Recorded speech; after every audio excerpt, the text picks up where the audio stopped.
Good afternoon, everyone. Welcome back to Your Brain on Air. I am your host, Ollie Vogt Larson. And does the administration have Trump on some sort of Bane serum in order to get him through the day? Allegedly, according to some insiders and Representative Ted Lieu, he's accused the White House of covering up a severe underlying health crisis that's actively interfering with the executive branch's daily operations. He's seizing right now on the cancellation of the signing ceremony for the bipartisan housing bill. You know, I think that is there a chance that maybe his gout is acting up and he, couldn't even walk to the room in order to sign it? It's possible. I don't know if that's what we would call life-threatening. What are his exact accusations? I'd love to know.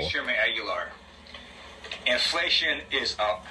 Grocery prices are up. Utility costs are up. Housing prices are up. What does this have to do with the health of the president? That both the Congress and Senate passed. There was supposed to be a big signing ceremony today in the Capitol, and then all of a sudden, Donald Trump decides he's not coming to sign the bill. Well, why is that? Did he wake up on the wrong side of the bed? Is he unable to stay awake today? What's causing him to chicken out again? Is it Taco Wednesday? Or is it side effects from a drug? We don't know. This erratic behavior of the president is very concerning. He has trouble staying awake at multiple White House events and cabinet meetings. Which is provable. He has clearly some weakness in one of his arms. Let's make it clear, though. He's in his 80s. I kind of expect a little bit of a physical mental delay in him at this age, especially given what he's sustained his body on the last few years. And it's not just the last few years, the entirety of his life, seemingly. In his hands, and the White House needs to come clean. What we know is there's a report saying that one person in America got this special new drug. Eli Lilly. 9-year-old person who's very high profile, and this drug can only be given to someone under the compassionate use provision, meaning you do that if someone basically has a terminal illness. What? So we need to know, did Donald Trump get this special drug from Eli Lilly, and did he get it under that provision? And if he did, why is that the case? Okay, so basically, the claims are leaning heavily into a viral investigative report from Stat News, S-T-A-T, literally just stat, which revealed a highly prominent 79-year-old American had recently been granted exclusive free access to Eli Lilly's unapproved experimental weight loss drug, retatrutide. The congressman noted that the drug was authorized under the Food and Drug Administration's strict expanded access or compassionate use program, a special program pathway legally reserved for patients with severe, life-threatening, or terminal illnesses who have exhausted all other medical options. All right, pointing to the alleged physical symptoms of a weak arm, swollen hands, and recent instances of the president falling asleep during official cabinet meetings. There's video footage of it. Liu demanded on record to know if Trump was the recipient, and if so, what terminal diagnosis qualified him for the medication. So, we're obviously seeing that there's pushback from the administration. The White House has flatly denied the president was the patient in question. In the expletive-laden response, the White House communications director, Stephen Chung, aggressively slammed the California congressman, branding Liu's remarks as a baseless, desperate lie. Deputy Press Secretary Kush Desai, I love how just diverse his new cabinet has been. In all honesty, I don't know that the racism charges really stand up nearly as hard as they used to. Honestly, it's just a hatred for whatever the purity of like whatever exists in the heart of children, whatever exists in the heart of like old people, the wisdom that they've attained over years. It's the hatred for like joy in humanity that I think he hates. I don't think it's any particular race. I think that he, hates white people just as much as brown people, in all honesty. I think what determines his hatred for you is like how serviceable are you to his vision. If not very, then I don't think he likes you very much. And if very, then I think that, he likes you to a certain extent. I don't know that he likes very many people except himself, in all honesty.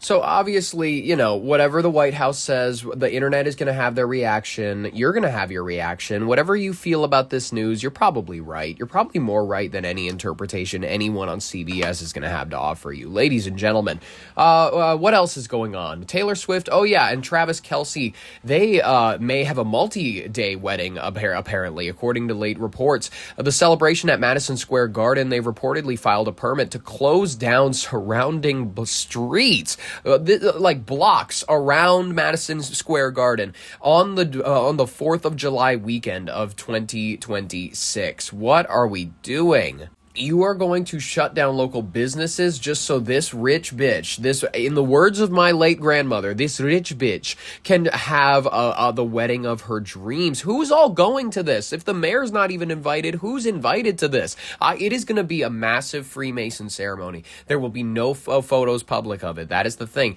They might publish a few AI photos. People will argue about whether or not they are, and then it's going to be like this big, beautiful flower wedding and whatnot. But in reality, they changed out the entirety of the floor for like a checkerboard. They brought in like cattle and multiple people. They had live sacrifices. It's gonna be like a crazy. They're gonna turn it into the Temple of Solomon for a couple of days, but it's gonna be called the Temple of Swift, and it's happening on July 3rd. So listen, this is like their big night before the 250th celebration of this great nation that the Freemasons and the Illuminati have built. So that night before, oh my God, you cannot imagine the level of rituals that are going to be happening. The tunnels from all the synagogues, all the Catholic churches, all the churches everywhere, all over New York, all the tunnels, they all lead right underneath Madison Square Garden for this one night. And it's going to happen on the 500th anniversary. At least that's what they're planning. And it's very interesting.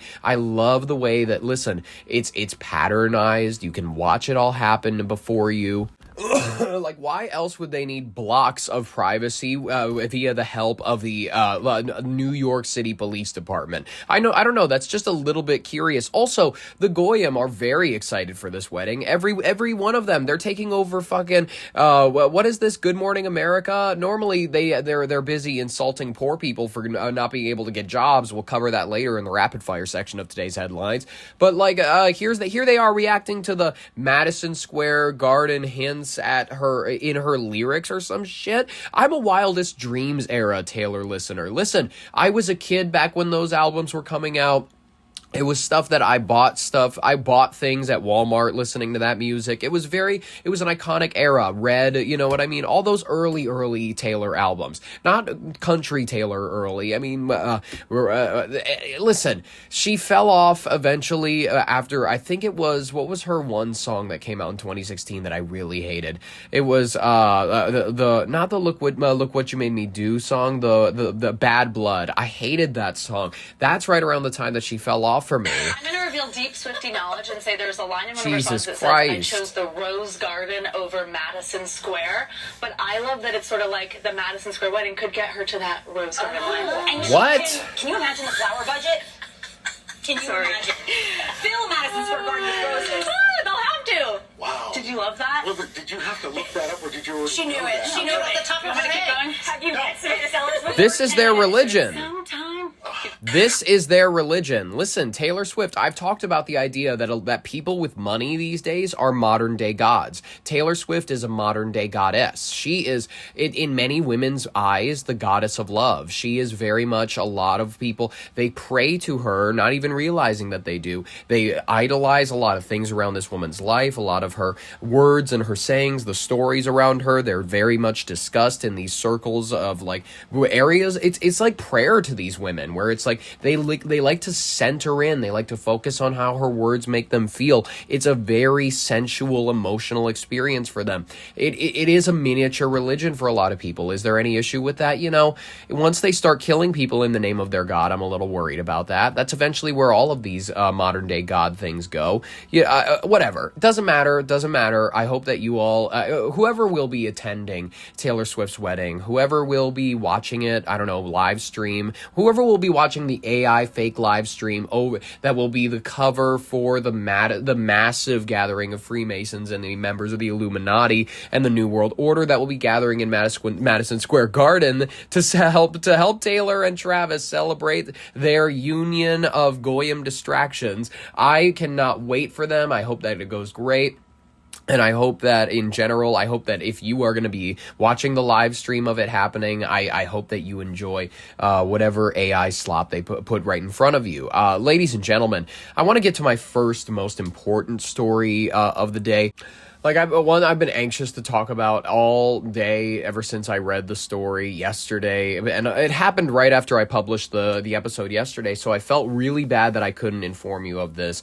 Quite frankly, people are going to call it mixed at best. People are going to call it at best mixed. I would hasten to call it great news. But like, listen, who knows what this means for the future of Hollywood? I don't know what this means for his future relationships with Quentin Tarantino, for example. I think that honestly, a lot of people really would be desperate and ready to work with him. If you don't know what I'm referring to, there is, listen, the Me Too prosecution of Harvey Weinstein, which it was essentially. I looked at some of the details of these cases, and listen, while there are instances where I feel as though maybe, yes, he's not behaving like a decent man. Maybe he's paying for some girl to be quiet after an affair because, I don't know, he has a wife and whatnot. He has children. He has a life that he wants to hold together while also like slinging around, honestly, being a whore. And you know what? I'm one to judge that. I think it's horrific, terrible, gross behavior that's not very good for society. Is it illegal to cheat on your wife, though, and then to pay a woman to be quiet? Not as far as I know. Not as far as I know. But as far as I know, in California, it definitely isn't. And in New York, it definitely isn't. And then you look at these situations where many of these women were repeat visitors, essentially like minorly dating this man. Listen, not all of these instances were obviously like, maybe they were somebody, I want to go to review a script with you, Harvey, you know what I mean? And then maybe we can talk about my role in this. And then eventually it turned into some other sort of conversation, and then he took advantage of his position in order to sleep with them. Now, in Hollywood, notably, there is no law against that. In New York now, they've proven that there's no law against it. The Hollywood mogul, I would call him. Listen, love him or hate him, he has a way of scoping out talent. He has a way with where he puts his money. You have to give him that. And you have to give him that. You have to give him the credit that he launched a lot of careers, and a lot of people got ungrateful later on. And by the way, the big actresses that he actually launched the careers of, you never ever heard from them. You never heard from them during the Me Too era. It was always like that girl from Scream, which like her career eventually fell apart, so she had a reason to talk.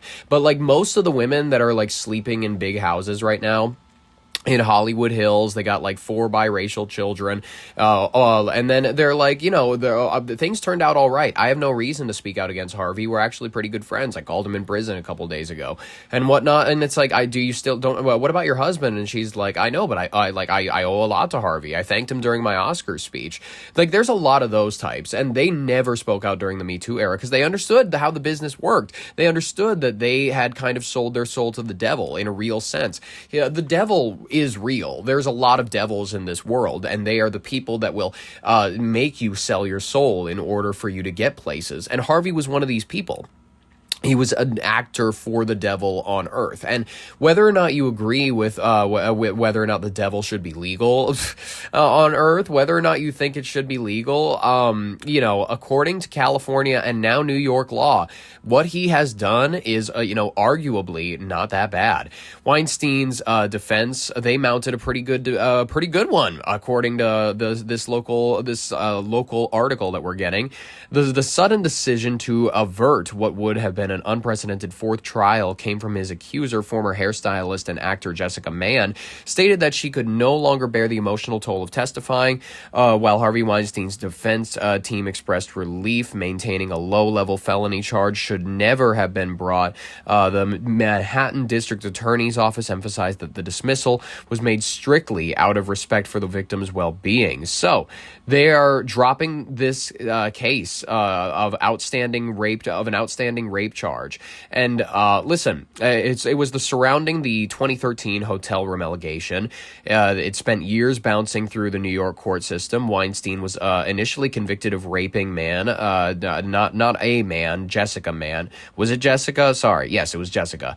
During his historic 2020 trial, but the verdict was later overturned by the state's highest court due to unrelated legal technicalities. Since then, prosecutors have fiercely attempted to secure a conviction, but a deeply personal letter read to the court, Mann wrote that the 8-year ordeal had put her through a lot of more harm than good, explaining that she had given it her all, but could no longer endure being fragmented and traumatized on the witness stand. Despite avoiding a fourth trial on the specific charge, though, he is still looking at remaining behind bars. His broader criminal record stays heavily intact. Weinstein is currently awaiting a high-stakes sentencing hearing in this September for a separate New York sexual assault conviction involving former production assistant Miriam Haley, where prosecutors are aggressively pushing for a 20-year prison term. Furthermore, once his legal battles in New York are fully resolved, he's going to face a 16-year prison sentence waiting for him in California, where he was convicted of raping an Italian actor and model. Well, listen, he's got a road ahead of him, but that's never been it's never been something to uninspire the Menendez brothers. And in all honesty, Harvey, I'll keep writing to you. I promise you will always have a friend. You got a friend in me. We are also right now following. You got a friend in me. Where prosecutors have decided to drop an unresolved rape charge against Harvey Weinstein. Yikes. Instead of opting to try him for a fourth time. This case guys, his movies were great. I know he didn't do anything. I know he didn't do anything on these movies. He just funded them. But think about Miramax as a studio. I didn't grow up in the 90s. I was born in 2003. And just to be clear, this was mostly my parents showing me movies. This was shit that was on back when cable was still a thing. Remember when cable TV was like a thing that people, or Dish, Direct TV, all that shit, all of that. And nobody has that anymore. And listen, if you grew up watching reruns like I did, if you grew up with Turner Classic Movies, if you grew up with all that sort of shit, you grew up just watching whatever was on. And Harvey Weinstein's movies, you always saw, this is a pretty good movie. And then you look at the credits, or the opening sequence, it's like, executive producer Harvey Weinstein. That makes so much goddamn sense. In a Manhattan hotel back in 2013. You got to give the Jews one thing. They're really, really talented. They're a talented people. Weinstein has continuously and repeatedly denied the accusations. This case has previously ended in 2 different mistrials and an overturned conviction. The disgraced movie mogul still stands convicted of a felony in New York. Yikes. And also others in California.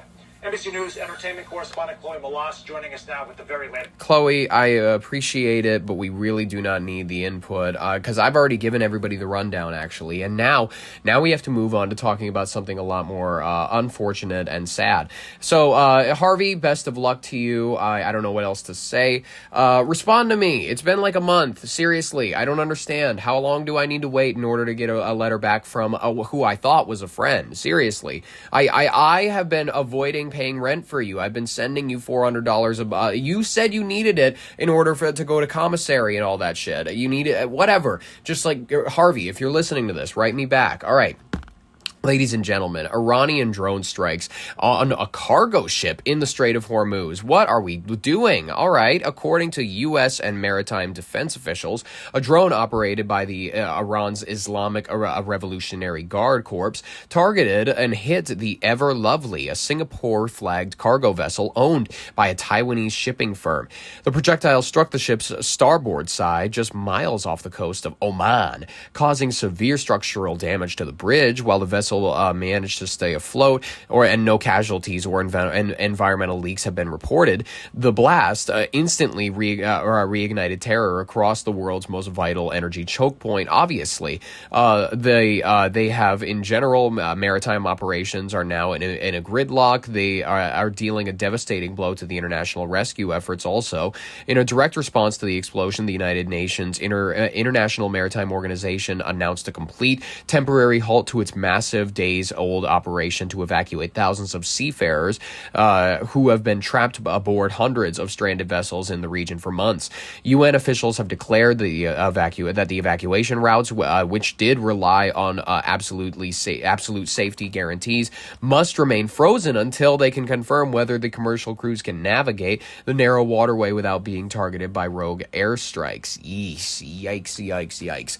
Well, all right, listen, what I think you can do, what I think the solution here is I think that like little boats are so much more difficult to hit. There's so much more and listen, I know Donald Trump has made people afraid of the idea of getting on like a little my grandpa has a little nice fishing boat, it's like a little canoe practically, you know what I mean? You don't even need a big one, but that means that you can only move like 4 people at a time. But whatever happened to like maritime, just like we're going to build some character, we're going to go on an adventure. It's going to be a little bit like the Goonies. It's going to be a little bit Life of Pi, because we got to, maybe we'll be traveling with like a big animal or something like that.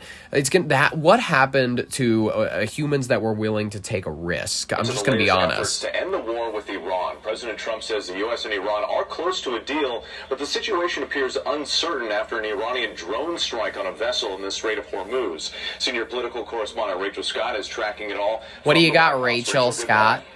Wait, good morning to you, and this is a clear escalation, and it's unclear this morning how this is going to impact ongoing negotiations on making a longer-term deal to end this war. We are told that Iranian forces launched a drone strike on a cargo ship that was passing in the Strait of Hormuz. Bastards. The strike stopped traffic in the Strait. Oil prices jumping after the attack, but have fallen below $70 a barrel this morning. Well, good. All of it, though, contradicting the president, who just hours earlier and later claimed that the Strait was open as he praised the talks. But Iran has imposed new conditions forbidding ships from traveling outside of its approved shipping lanes. Now, Secretary of State Marco Rubio has also made it clear that if Iran tries to interfere with ships passing through the strait, that would be a violation of the agreement that the president just reached with Iran. So now this is raising many questions on where this goes from here, Wet. All right, we'll stand by for news on that. And Rachel, turning to the Supreme Court now, the administration won some victories. No. We're talking about that as our third story. Don't you try to spoil that shit for me. All right.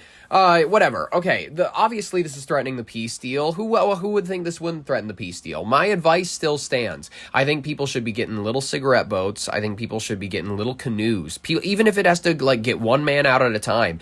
I want people to be building rafts. I want people to be building like makeshift little things. And I'm talking about like, this is like European people. I understand that European people and English people, you know what I mean? Westernized individuals. These are people that like work, on boats on their way to that region. They're people probably from Ireland or something, or like, I don't know, Newfoundland, Canada. We're talking about people that like they need some real challenge from the world. These people, the most challenge that they have is like delays on flights. They have delays in shipping that forces them to be trapped in the Strait of Hormuz for months. You know what I mean? We need real problem solvers here. And the United States, as has proven in the past, it's not always coming to help you. It's not always coming. So I think that the best thing you can do for you and your homies, if you're listening to this in the Strait of Hormuz, get you and your homies together. I want you guys, some of you guys got to be talented in structural engineering. You're going to figure it out. You're smart, you're intelligent, you're engineers by nature. That's why we're given brains. You can figure out like do what they did to escape Alcatraz, God damn it. This Strait of Hormuz bullshit is Alcatraz. And you know what? It's a choice to be trapped in the Persian Gulf. You can make it to the Gulf of Oman. You can get to the Arabian Sea. You can then make it to anywhere from there. You can make it from the Indian Ocean all the way to the Pacific, the Atlantic. Go where you want. Do a tour of the ocean. Do a tour of the grand ocean around the world, ladies and gentlemen. It's a beautiful thing. That is my legitimate advice. If you don't want it, don't take it. In the meantime, though, I'll just move on to something else so that I'll quit making people who live in the Strait of Hormuz live. You live there now. Unfortunately, unless you take my advice, you live there. I will stop making those people who live there, unless they take my advice, mad. Ladies and gentlemen, let's move on to the rapid fire section of today's headlines. Lots of things you need to know about in order to keep your media diet diet healthy. Minneapolis, they've refused to take my advice, which they have done many times in the past. They listened to me and they did not elect Omar Fateh, which is good. I'm happy for them that they did that.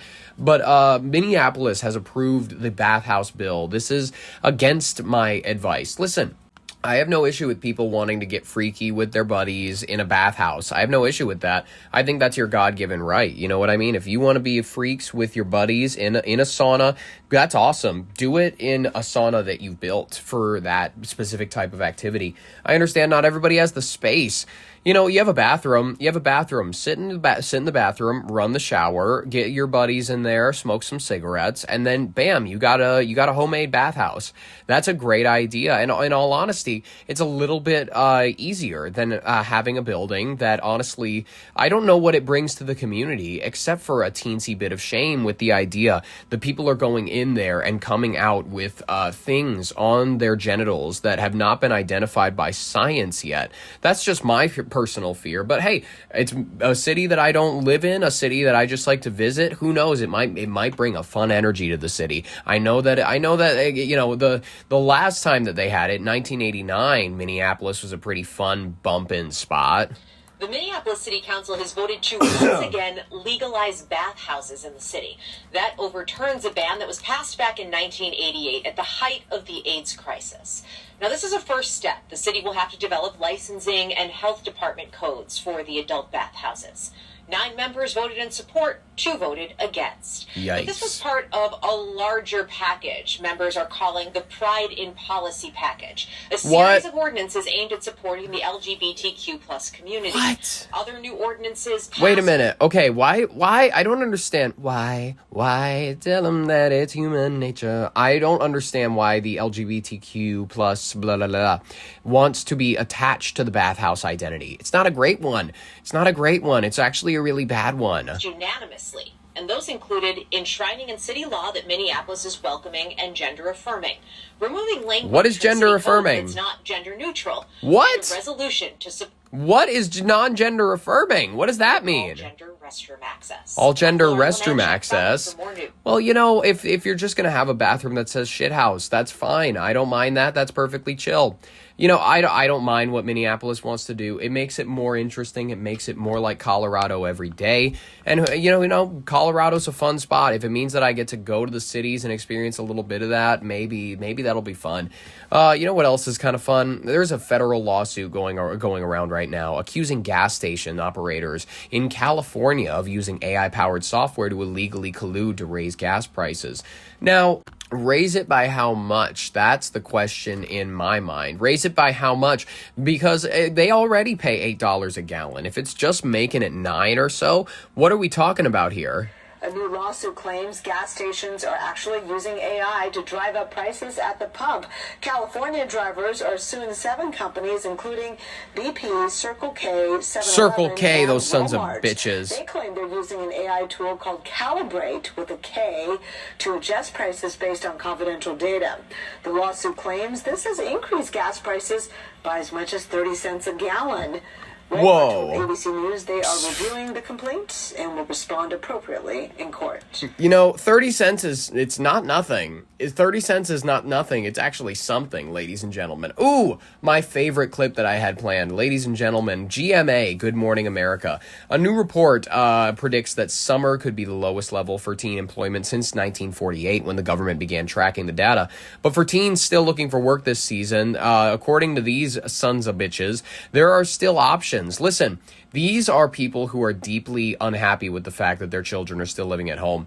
GMA is a bunch of people that clearly they coddle their children, so they've become resentful of an entire generation. So they are, instead of acknowledging the fact that you can send out 1,000 job applications and get a response from 2, if not 0, and they are refusing to acknowledge how poor the job market has been, and as well, they're nearly as bad as the administration. No matter how much they hate Trump, it seems like a lot of these people are locked in on hating on on their kids. Inadvertently, they're like, oh, well, no, the job market might be bad under Trump, but it's not bad enough to where you can't get a job. Well, okay. Let's just hear what GMA has to say. You'll know exactly when they start to go a little bit off the rails. As first full day of summer, many teens who want to work are kind of empty in their job search. One report is indicating this summer could mark the lowest level for teen employment since 1948, when the government began tracking the data. It's not the kids aren't trying. It's just that there are fewer employees that are hiring 16 to 19-year-olds for a variety of reasons. Many starter jobs, if you will, have been taken over by technology, and there's more competition these days from older, more experienced workers who also need a job. But all is not lost. If your teen is on the job hunt, they might want to think old school, like the job of being a good old cashier. Sure. Making, by the way, an average of $21 an hour. Not bad. A car wash attendant averages $14 an hour. Even babysitting guys can bring in an average of $13 an hour, a little bit more in my town. And there are plenty of websites to help find these kinds of jobs. There are jobs out. She literally goes a little bit more in my town. Nice flex on your neighborhood. She clearly doesn't listen to Lord, because there's no, you can't have pride in your zip code. That's bullshit. A little bit more in my town. And there are plenty of websites to help find these kinds of jobs. There are jobs out there. You just might have to think outside the box. And I will say that colleges and career executives are not just looking for those jobs that are in the field for these kids wanting to start early. Sure. They want to see that you want to work. Just get a job. Be hungry. It's not the fact that they're sleeping until noon. It's not their fault. Now, you look surprised when said $13 an hour for babysitting. I wasn't making that kind of money when I was babysitting. That's low. It's more than double that. Yeah, really? So, yeah, they do well. You need a babysitter? I'm a babysitter. Oh my God. Well, ladies and gentlemen, there's jobs out there. Just quit being a lazy piece of shit. Quit being a lazy piece of shit. Quit being a lazy piece of shit who may get like 5 interviews. They might go through the process of meeting a couple of the people who work at the company. They might have like, an entire session where they actually like, okay, well, do you know this person? We're going to have to do a background check, and then eventually they just get ghosted by the company. And this happens to quite a few people. I know some people this has happened to. This is it. The job market even still is not a great one to be. It's not a great market to be the unemployed right now. Listen, as much as it sounds appealing to be unemployed, where you just have very few you have little to no responsibilities. You just kind of sit around, life ticks by without you even realizing how many months it's been. You just kind of go with the flow of what has become your sullen, kind of meaningful to you existence. If you found something that is nice, but otherwise you just kind of feel like this thing that's not really servicing any purpose, and you just kind of exist solemnly through life. It's never been a better time to be that kind of a person. It's never been a better time to be the type to ask your mother for $50 on like Apple Cash so that you can go get a for real from the gas station down the road. By the way, the vanilla for real is my favorite. I know, I just love vanilla. Vanilla ice cream is delicious. But ladies and gentlemen, it is a great era right now to be like an unemployed loser piece of shit. It's a great time to not like have a need to live for yourself, in all honesty. If you can be a leech, now's a good time to be a leech. Find somebody who's rich and like steal from them, take from them, like inadvertently, even if it's your own parents, steal, unfortunately. Like, and this goes for the parents of your parents. I'm saying like your parents should steal from your grandparents. Like, we're living in an era where it's just kind of like, what does it even mean to be in a family anymore? What does it even mean to be alive? I don't understand what we're all doing this for anymore. We're all just doing this in order to make it to the next like Crunchwrap Supreme. All of us are just waiting for the economy to collapse underneath us. We're all waiting for the AI bubble to burst. We're all waiting for the economy to just fall and for the gas prices to go up, for all of us to lose our jobs to AI. Everybody's worried. Everybody's scared. And then we're all eventually, what are we waiting for at the end of the day that's going to make us feel better? It's going to be something like cheese bread from the pizza place down the street. It's not much that people have to look forward to at the end of the day. It's really actually, it's like shows on HBO Max. It's like, what are we doing? It's like, what is life at this point? You come home and then you just kind of are like, well, I'll find something to occupy my time in between the hours that I got to go back to work, that I got to do this. What is life for most people? Unless they have somebody giving it themselves like purpose, if they don't have a fun person to hang out with, if they don't thoroughly enjoy their own company, if you're not a fulfilled person with hobbies, interests, it's like a miserable time to be alive. But like, if you have a job to distract you, it's a little bit better because then you have responsibilities. Responsibilities give you some meaning. You know what I mean? That's kind of nice. But otherwise, what else is life? What is life to anybody if they do not have a job, if they don't have a purpose, if they don't have anything? There's gonna be mass unemployment in a few years. You don't even realize the levels of mass unemployment that we're going to experience. It's like treasure the time you have a job now. Treasure the time that you can be a cashier at McDonald's.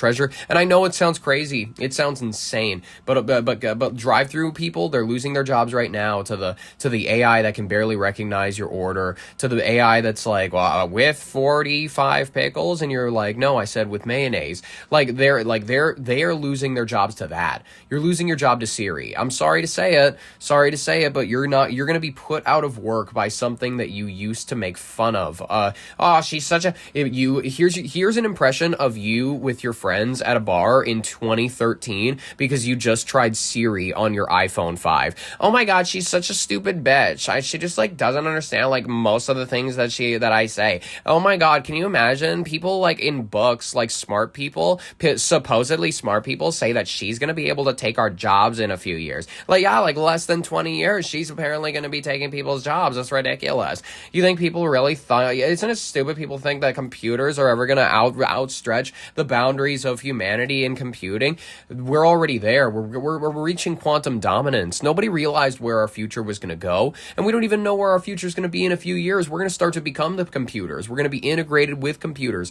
You have every reason to be nervous, but you know why you actually shouldn't be nervous? Because Good Morning America said so. Good Morning America said that actually the jobs are out there. The jobs, while they're out there, while you still can flip burgers, while they haven't developed, because Ford, they just have robots putting the cars together now. Now they just need to make it smaller. They need to make it more delicate. Now you got a robot that can build a hamburger, and then everybody's out. What does a teenage job look like anymore? There is no teenage job. What is go work at a car wash? Motherfucker, who wants children to be washing cars? You'll get a fucking pedophile charge. You're better off just having this fucking tube that people drive their cars through where brushes do all of the work, and the car comes out cleaner anyways. My fucking throat hurts. Ladies and gentlemen, I don't even know what to say anymore. Good Morning America wants you to have hope in a world where there's very little out there. I'm not trying to preach the idea of hopelessness. There is a chance for all of us at some point out there. There's a way for us all to find meaning. I'm not saying there's a way for us all to be, Kmart attendees. Kmart's out of a business, and they all of the people who work at Walmart are soon going to be replaced by robots that stock the shelves and answer your questions. By the way, that's coming. Humanoid robots, or robots that stack the shelves and they answer your questions. You just tap the iPad on the front of them and whatnot, or you speak your question to them. Where's Kellogg's? And they go, aisle 15. That is coming. It's coming, and soon we're gonna have cashier robots. No, and nobody even goes to a cashier anymore. I always do self-checkout, so cashiers aren't a thing anymore. The Walmart greeters, we're gonna be lucky if we still have Walmart greeters in a few years. They're not gonna have the money to afford to pay these goddamn old people. They're gonna be like, well, fuck it. Why would we even have that? Just get an old man robot. Get a robot that looks like an old man, and then we'll have him greet everybody. We'll make it look like Carl from Up. Everybody will feel good about it. Folks, I don't know what else to say. The jobs are out there. You gotta be a real Amazon researcher. You gotta be not Jeff Bezos. You know what I mean? You gotta go out there and not with piss bottles. You gotta go out there with a machete, hack away at the jungle until you find those jobs. They're somewhere out there. Those jobs are El Dorado, and they're somewhere out there. You just give it a little while. The lost city of Z is somewhere out there. Listen. The crazy thing is that El Dorado probably is somewhere out there. You know what I mean? The lost city of Z, fuck it probably is out there. So legit, actually do pick up the machete. Pick up the machete and start hacking away at the jungle. Ladies and gentlemen, good morning, America. That's all I have to say about them. They've offered me just great material for the last, how long was that? I have no idea. It doesn't even matter, because we got to move on to other things. We have to plow forward. We have to. There's no other option. Miam Balak has to inform you about how bad the rise in anti-Semitism has gotten. Listen, everybody, it's terrible with the idea that actual Jewish people living in America, the actual Jewish individuals that are living amongst us. I know it's hilarious to talk about them like aliens, but they're not. They're human beings, and they live. They're normal. They're mostly. They believe in stuff that's pretty crazy, but let's be honest, no crazier than Catholics, no crazier than Scientologists. In all honesty, they believe in the idea of an ethno supremacy, and will tell you that you are the racist if you call out Zionism. Like, whatever. You're the one who believes in a right to return. You're the one who believes in denying people based on whether or not they're an avowed atheist. You're in the business of an ethno supremacy that is borderlining on Nazism at this point because of your ethnic cleansing of Arabs in your region. But whatever. Mayam Balak, I understand that you don't know what you're supporting, but that's the thing. We have to realize that in arguing with a Catholic, you'll never get anywhere, because the deep MK Ultra sex-based programming they don't even realize happened to them as children, goes deep. They don't need to be pulled into a back room. Some of them were literally pulled into a back room, and they were whatever by a priest, and then they got they're deep Jesuit trained, programmed, and whatever. But it comes in Sunday school lessons. It comes when you're a child. It's like the Jedi, the way that they manipulate children. They're like, if once you're past a certain age, we don't even want to deal with you, because you're not going to be susceptible to our programming. So, listen. Every religion works this way. Catholicism, Judaism, Islam, Jediism, all of it. Every one of them, they get children when they're young. It is terrifying. Scientology, they are all on the same foot. And they don't realize it, because their deep-rooted loyalty to these religions, they don't even understand it. It's second nature to them. That's how these cults operate and work. Now listen, if you don't realize that these things are your religion, you're going to find out, because you're going to feel offended when I say these things. Listen. It sucks to hear that Mayam Balak is feeling like there's a tensity around being Jewish right now. Now, listen, she needs to understand that her religion is crazy. Her culture is insane. And I know that when you say that to somebody, they're gonna feel offended. They're gonna be like, well, how dare you insult my culture? Your culture preaches ethno-supremacy. Your culture is crazy. Your culture is justifying the deaths of the mass, the supremacy of yours over, and the dominance of a particular region, to the point where your land has been promised purely to you, and as a result, these people need to either go or die. Many people on the ground in Jerusalem are unafraid to say it. Leave or we'll kill you. You need to understand what you support, and maybe you don't even realize it because you just don't want to think about it that hard. Just like how the Catholics don't want to think about the fact that their religion is just a massive pedophile ring, just a massive ring for passing children around. Priests are unabashed about it. The Vatican is unabashed about it. They are a hub. They are a secrecy hub for pedophiles around the world. It is undeniable. That is why it's the center of the New World Order. It is a dominant area of secrecy where these men with power around the world guarantee each other will not stand against the massive organization, because if when one does, they are going to be outed as the pedophile that they are. Ladies and gentlemen, this is just something where Catholics don't even think about this. They don't even realize it. They might recognize that the church has a couple of bad apples. Why does this church have this weird, I know people have mentioned stuff about MK Ultra mind control through sex rituals, whatever, but why are all these kids coming forward saying that priests are coming and putting rosaries in their ass? What's going on? They don't make the connection. They never will make the connection in their minds. They're immune to it. It's impossible for them to, because then it means that everything they were taught, everything that they hold sacred,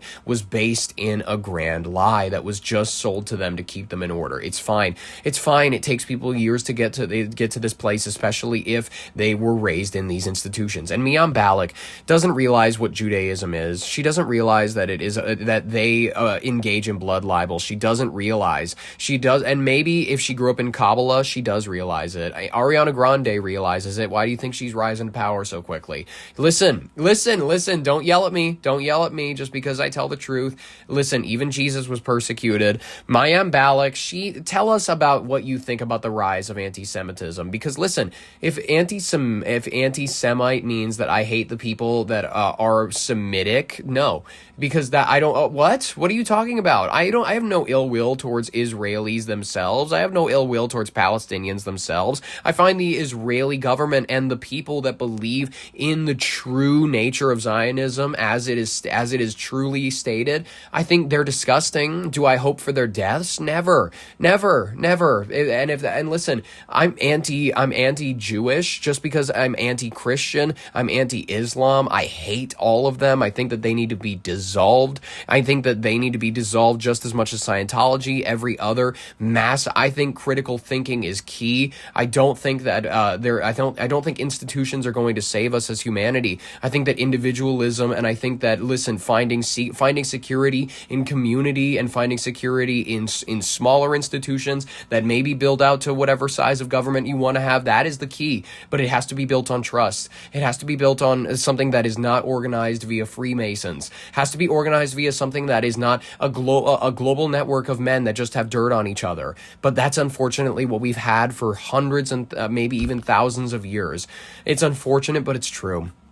And it's just the world we live in. Ladies and gentlemen, Mayim Balak, please tell us what you think about anti-Semitism. I had people approach me wearing Zionism is racism shirts in a parking lot not far from here at my favorite vegan joint with my children. Based. And the thought occurred to me, what are my kids about to witness? When October 7th happened, it just magnified. And it was actually Sacha Baron Cohen who said, we're about to see the largest campaign of anti-Semitism. Sacha Baron Cohen, one of the biggest plants we've ever seen in the entertainment industry. Borat, honestly, a lot of these things, we need to go back. We need to realize exactly what we were being promulgated. This stuff needs to be milled over, thought over. We've ever seen in history. And I was like, what's he talking about? That's what happened. I was afraid like a lot of public Jews were afraid. I didn't know what I was going to find when I opened the gate to my house. I don't live in an expensive gated community. I live in a place where people can see me walking. I did not know what my children would experience. And when I saw what started happening to Jewish leaders, when I still see it, of course, many of us wondered, am I next? I had people approach me wearing Zionism is racism shirts in a parking lot not far from here at my favorite vegan joint with my children. And the thought occurred to me that maybe he's right with the shirt. Like, maybe he shouldn't have been near you. I agree. Maybe he should have left you alone. But in general, is his point wrong? What are my kids about to witness? Okay, never mind. Like a big dude. Big dude. Coming up to me as I'm getting into my car? What is happening? That's terrifying. Oh, that's Mayim Balak. And I said, get in the car. But I'm like, I have like a chill right now going up the side of my head. Because like, whatever we believe, we don't approach people in public parking lots, right? Yeah. Like with a... with a counted, a grown man approaching a 5'4" like mom, like what? You don't even know anything. You actually don't know. You don't know anything about me. I see that you're proud enough to wear that Star of Rem fan around your throat. Like, interesting. Listen, you have a deep loyalty to this religion. I understand that he should have maybe he should have yelled across the parking lot to you. Would that have made you feel a little bit more comfortable if he would have approached you for a debate in that way? They say to me, well, when's the last time you posted that you care about Palestinians? I said, I could tattoo it on my face. There's going to be people who don't care. Like, I don't understand the world we're living in. It's so crazy. Listen, I don't get it either. Maybe people should approach looking for debate in a calmer fashion. But I think I think that it's key to debate Catholics on their faith. I think it's key to debate Jews on their faith. And listen, you're not going to turn them with one conversation. It takes years in order to get anybody to start considering, well, maybe a couple of the things that I learned as a kid were a little bit weird. Maybe like the church does have a little bit of a secrecy problem. Maybe there's a lot of weird connections to them, a red shoe club. There's a lot of connections between them and Epstein. Maybe there's a weirdness to the idea of like sex rituals happening around the world. Maybe there's truth to it, though. It takes people years to get there. And inevitably we will all get there. It's just going to take a long, long time, ladies and gentlemen. Let's move on to our final story of the day. The Supreme Court is letting Trump turn away asylum seekers at the border. Now, listen, this is a big seismic, tidalic, let's go with a tidalic wavian victory that has been handed now to the White House on immigration. The Supreme Court cleared the way for the Trump administration to turn back asylum seekers at the southern border in the major 6-3 decision along ideological lines, obviously. The High Court ruled that federal immigration law does not require border officials to immediately process migrants who present themselves at official ports of entry. The blockbuster decision effectively removes a massive judicial roadblock, handing the executive branch sweeping authority to tightly control the flow of applications arriving by land. Now, limiting, sure, I don't mind the idea of limiting them, but how much? By how much? That is the key. That is the question. The high-stakes case centered on the technical legal debate with profound humanitarian consequences, whether a migrant standing at the border crossing from Mexico counts as an officially arrived in the United States person. Writing for the conservative majority, Justice Samuel Alito rejected arguments from the civil rights group, stating that a person must be physically cross and set foot on U.S. soil before gaining a legal right to apply for asylum. Alito compared the situation to daily life, writing that a guest does not arrive in the house simply by knocking on the front door. Good.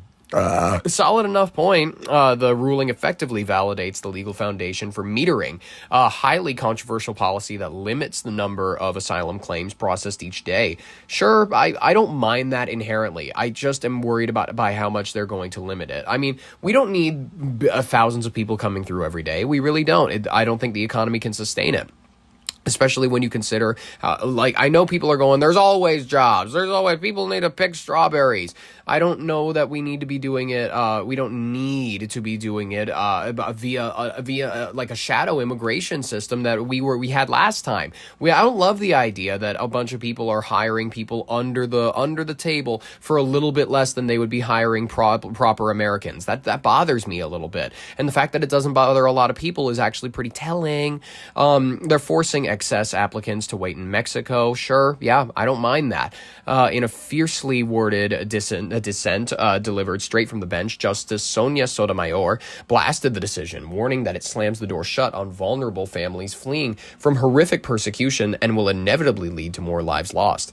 The Department of Homeland Security praised the ruling as a critical tool to secure the southern border. Immigrant advocacy groups condemned the decision, warning it will trigger a renewed humanitarian crisis in makeshift border camps. Well, Well, let's try not to think about that right now. This morning, a Supreme Court decision is sending shockwaves through immigrant communities after the justices cleared the way for the Trump administration to strip legal protections from hundreds of thousands of Haitians and Syrians in the U.S. The 6-3 ruling ends what's called temporary protected status, or TPS, for roughly 350,000 Haitians, many of whom have lived and worked here legally for years after fleeing violence in Haiti or natural disasters like the 2010 Haiti earthquake. Okay, well, listen, I have an argument. I have a totally, maybe legit argument for that. Were any of those our fault? Did we cause the seismic plate shifts in order to shake your nation's foundation? Well, if not, what exactly do we owe you? I know that's a terrible way to phrase it, but is it a truthful way to phrase it? Maybe a little bit. Haiti or natural disasters like the 2010 Haiti earthquake. Like, did we do that to them? Will now have to leave the U.S. or face deportation. The decision creates the type of panic, in a sense that people in our community are wondering what the best action to do now. In Springfield, Ohio, where more than 10,000 Haitians live, community leaders say families are stunned.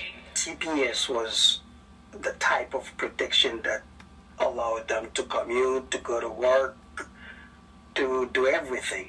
Springfield, Ohio made headlines during the 2024 campaign. Cats when and candidate dogs. Trump spread baseless claims about Haitian immigrants eating pets. Okay, but there was one instance, and unfortunately, you can find the body cam footage yourself. I'm pretty sure it's on Midwest Safety. There was a case of a woman who, whether or not you want to argue about her descent, unfortunately, she was identified as Haitian. She was feasting on a cat. I actually have it right here. Ohio woman arrested for eating cat. The Canton Police Department released body cam footage of a 27-year-old, Alexis Farrell, being arrested after allegedly eating a cat in Ohio. This was September 11th, 2024. Stand up. Put your hands behind your back. That looks like a cat to me. She's covered in blood. What about you got gloves? And I've seen some pale Haitians. She's clearly a sister. She's clearly black.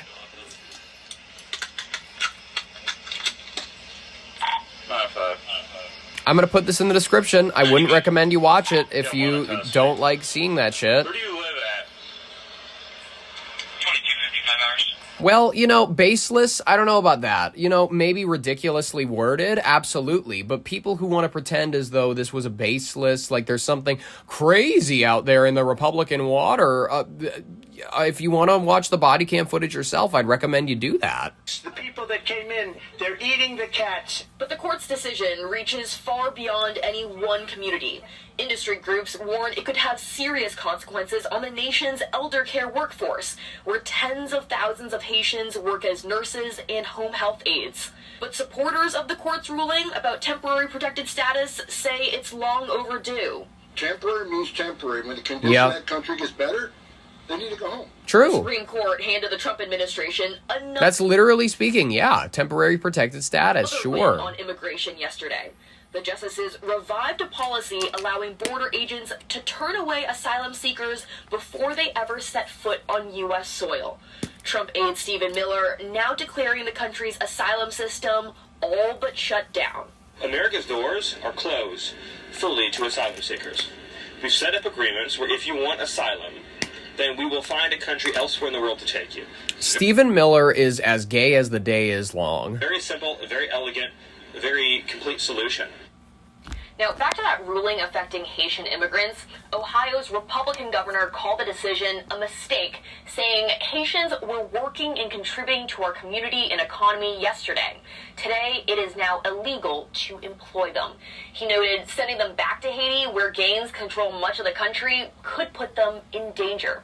Well, Governor Mark DeWine, good for you for having a little bit of a heart. Might be a little bit late, but that's okay. It seems as though they're going to go ahead with whatever they want to do. So, best of luck in your eventual revolution you're going to have to lead. A lot of governors fighting with the Trump administration. I love when presidents do that, when they choose to make little local conflicts that people can have just nice little debates about. Ladies and gentlemen, I hope that you had a wonderful time listening to these stories. I had an even more wonderful time gathering them for you. I hope that you had a great Friday episode. I had a good time. I'm going to be honest with you. It was probably one of my favorite of this week. In the meantime, I will catch you next week, Monday. We take the weekends off. If you want to be there for it, subscribe, ring the bell for notifications, like if you liked it. In the meantime, I have been Ollie Vogt Larson with your Brain on Air. Thank you so very much for listening. I will catch you in the next episode, and bye-bye.